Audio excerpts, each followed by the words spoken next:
Shalom, selamat pagi yang leaders. Apa kabar? Coach Dias berdoa kita semua sehat dan baik-baik saja. Nah, kita akan belajar firman Tuhan kembali di Bible Study.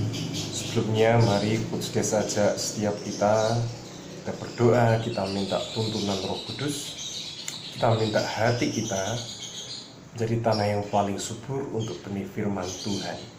Ya. Yuk, mari kita berdoa. Bapa di surga, ucap syukur buat saat pagi hari ini. Kami tahu ini saatnya kami untuk belajar firman. Kami sangat percaya setiap benih firman yang ditaburkan akan membuahkan hasil yang luar biasa lewat kehidupan kami. Dan nama Tuhan ditinggikan. Roh Kudus yang tolong kami, ajari kami, wahyukan, didik kami. Terima kasih Tuhan. Hanya di dalam nama Tuhan Yesus kami percaya. Amin. Oke, yang leaders, masih ingat ya, kita masih belajar tentang pemimpin yang rendah hati. Yang leaders, perlu diketahui bahwa setiap kalian ini adalah pemimpin. Pemimpin muda. Di usia seperti kalian, dipanggil sebagai pemimpin, young leaders, pemimpin muda. Mengapa demikian? Karena memang young leaders, destiny kita adalah pemimpin, pelopor, pioneer. Oke, sekali lagi Tuhan panggil kita sebagai pemimpin, bukan pengikut tapi pemimpin. Artinya apa? Mari lewat diri kita, mulai sejak usia kalian ini, kembangkan benih kepemimpinan Tuhan yang sudah di hidup kalian masing-masing. Amin yang leaders. Nah, masih ingat untuk pemimpin yang rendah hati bagian pertama? Ingat di mana kita harus memiliki kehidupan berdoa. Ya, yang pertama sekali lagi pemimpin yang rendah hati adalah pemimpin yang memiliki kehidupan berdoa. Artinya dia memiliki jam-jam khusus di mana digunakan untuk berdoa. Saat berdoa itulah saat kita mengandalkan Tuhan. Pemimpin yang rendah hati akan mengandalkan kekuatan Tuhan dan bukan kekuatan diri sendiri. Nah, periksa hidup kita yang leaders. Apakah kita sudah memiliki kehidupan berdoa? Apakah kita sudah memiliki jam-jam doa khusus? Ya, bukan sekedar jam doa makan pagi, siang, dan malam, atau doa bangun, doa tidur malam, tapi sungguh-sungguh ada waktu khusus sendiri berdoa menyembah Tuhan. Ingat, kalau kita ingin memiliki kekuatan yang tidak terbatas, andalkan Tuhan. Sebab kekuatan dari manusia itu sangat-sangat terbatas. Jadi sekali lagi, yang pertama adalah memiliki kehidupan berdoa. Yang kedua, pemimpin yang rendah hati. Pemimpin yang punya hati untuk mudah dikoreksi, diajar, diberi nasihat, bahkan ditegur.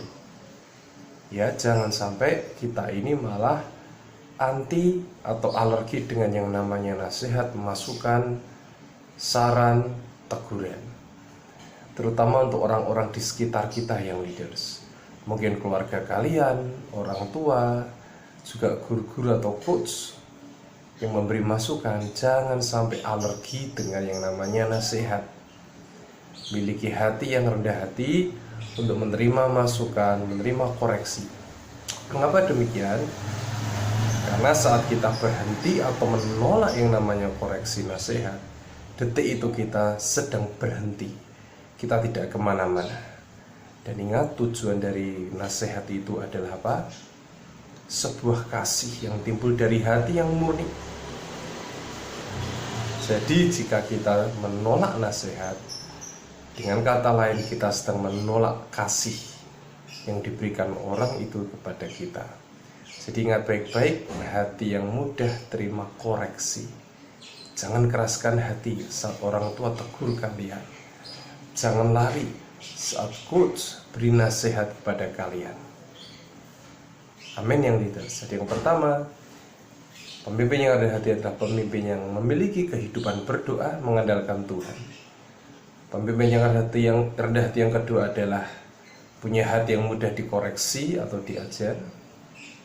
Ya, dan yang ketiga juga punya hati untuk mudah mengampuni. Yang leaders, ketika kita disakiti dan kita tidak segera bereskan, kita mengampuni, itu akan menjadi luka di hati, akan menjadi trauma di hati hidup kita. Jadi ayo miliki hati juga yang mudah mengampuni dan memberkati orang itu. Masih ingat ya cerita Coach Dias, pengalaman ketika disakiti kita memberkati. Ada satu pemimpin, teman Coach Dias, dia kalau kemana-mana selalu bawa sesuatu di kantong sakunya, entah permen atau coklat. Kenapa? Dia tidak ingin makan loh semuanya. Tapi ketika saat ada orang yang menyakiti dia, ada orang yang melukai hatinya, mengecewakannya, teman atau pemimpin Coach Dias ini akan keluarkan coklat atau permen dari kantong sakunya dan memberikan pada orang yang menyakitinya. Luar biasa ya. Daripada membalas kejahatan dan kejahatan, balaslah kejahatan dengan kebaikan. Oke, jadi sekali lagi yang pertama, memiliki kehidupan berdoa, sungguh-sungguh baca firman Alkitab dan sebagainya, punya hati yang mudah dikoreksi, diajar. Dan yang ketiga juga hati yang mudah mengampuni, memberkati orang. Amin yang leaders. Ya, untuk pemimpin yang luar biasa, pemimpin yang rendah hati. Juga masih ingat Coach Dias berlian? Beberapa waktu lalu kita belajar juga tentang namanya berlian. Sesungguhnya berlian itu menjadi berlian yang sangat berharga saat mengalami ribuan potongan, sehingga lekuan sinarnya semuanya menjadi begitu indah. Ingat, mengalami ribuan potongan artinya apa? Kita juga memiliki hati yang mau diproses. Ketika mengalami gesekan, ketika mengalami yang tidak di hidup kita, bagaimana reaksi respon hati kita? Apakah memberontak atau justru tetap taat dan setia? Dan yang leaders, pada kesempatan ini kita akan belajar juga tentang pemimpin yang rendah hati untuk bagian berikutnya, yaitu apa? Hati yang rela. Mari kita buka sama-sama Alkitab. Kita buka di 1 Korintus, ya. Kita mau buka di 1 Korintus 13. Ya.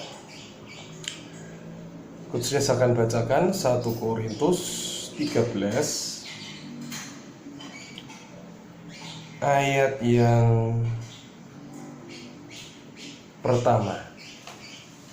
Sudah semua siapkan, ingat, siapkan catatan khotbah, simak baik-baik dari awal sampai akhir, catat, lalu kumpulkan ke Google Classroom pagi ini juga. Dilatih, dibiasakan seperti itu. Oke, siap yang leaders? Oke, 1 Korintus 13 ayat pertama. Judulnya kasih. Sekalipun aku dapat berkata-kata dengan semua bahasa manusia dan bahasa malaikat, tetapi jika aku tidak mempunyai kasih, aku sama dengan gong yang berkumandang dan canang yang bergemerincing. Sekalipun aku mempunyai karunia untuk bernubuat dan aku mengetahui segala rahasia dan memiliki seluruh pengetahuan, dan sekalipun aku memiliki iman yang sempurna untuk memindahkan gunung, tetapi jika aku tidak mempunyai kasih, aku sama sekali tidak berguna. Dan sekalipun aku membagi-bagikan segala sesuatu yang ada padaku, bahkan menyerahkan tubuhku untuk dibakar, tetapi jika aku tidak mempunyai kasih, sedikit pun tidak ada faedahnya bagiku. Kasih itu sabar, kasih itu murah hati, ia tidak cemburu, ia tidak memegahkan diri dan tidak sombong. Ia tidak melakukan yang tidak sopan dan tidak mencari keuntungan diri sendiri. Ia tidak pemarah dan tidak menyimpan kesalahan orang lain. Ia tidak bersukacita karena ketidakadilan, tetapi ia bersukacita karena kebenaran. ia menutupi segala sesuatu, percaya segala sesuatu, mengharapkan segala sesuatu, sabar menanggung segala sesuatu. Kasih tidak berkesudahan, nubuat akan berakhir, bahasa roh akan berhenti, pengetahuan akan lenyap. Sebab pengetahuan kita tidak lengkap dan nubuat kita tidak sempurna. Tetapi jika yang sempurna tiba, maka yang tidak sempurna itu akan lenyap. Coach Dias akan ulang di 1 Korintus 13 ayat yang ke-7. Catat 1 Korintus 13 ayat ke-7. Dia menutupi segala sesuatu, percaya segala sesuatu, mengharapkan segala sesuatu, sabar menanggung segala sesuatu. Young leaders, ayat ini intinya tentang kasih. Ya, sekali lagi perikop yang baru saja kita pelajari yang Coach Dias baca tadi tentang KASIH atau tentang kasih. Dan kita mau fokus kepada ayat yang ke-7 yang menutupi segala sesuatu, percaya segala sesuatu, mengharapkan segala sesuatu, sabar menanggung segala sesuatu. Yang jelas ada satu tokoh di Alkitab yang sabar menanggung segala sesuatu, terutama di kitab Perjanjian Baru. Ya, tokoh ini muncul di Perjanjian Baru, tapi sudah disebutkan di Perjanjian Lama. Di mana ayatnya di Perjanjian Lama? Yuk kita buka sama-sama di Yesaya. Yesaya.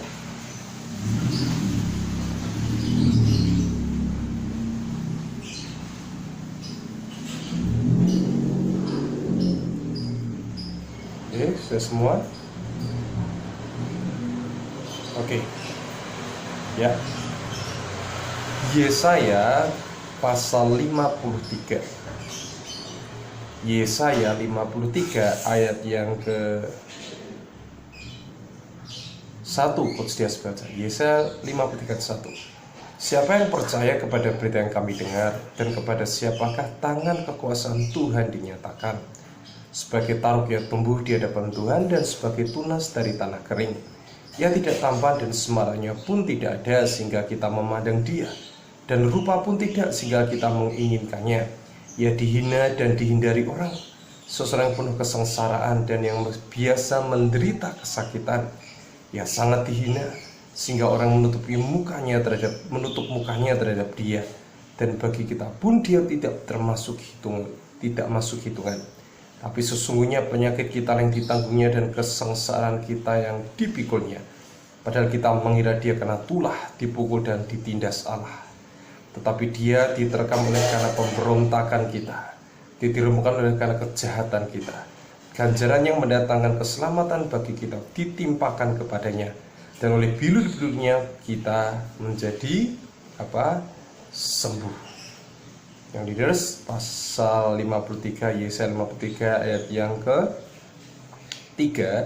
Ia dihina dan dihindari orang, seseorang penuh kesengsaraan dan yang biasa menderita kesakitan. Siapakah yang dimaksud yang leaders? Siapa yang dimaksud dalam Yesaya 53 ini? Siapa namanya? Ya, ini yang dimaksud adalah Tuhan Yesus.